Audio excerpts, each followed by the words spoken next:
Shedaralun, China meluncurkan kapal induk ketiga dan tercanggihnya dari galangan kapal Jiangnan Shanghai. China menggunakan sistem peluncuran baru yang menurut para ahli dengan cepat menyusul Amerika Serikat.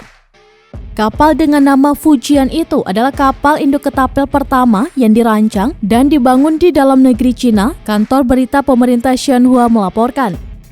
Sistem peluncuran yang dibantu ketapelnya ditingkatkan dari sistem gaya lompat ski yang kurang canggih yang menggunakan di Liaoning dan Shandong. Dua pendahulunya menurut Center for Strategy and International Studies atau CSIS, sebuah lembaga yang berbasis di Washington.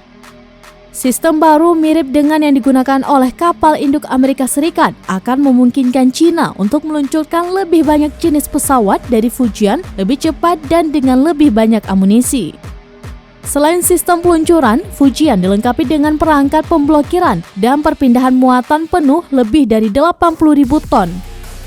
Xinhua menambahkan bahwa kapal akan melakukan uji tambat dan uji navigasi setelah peluncuran.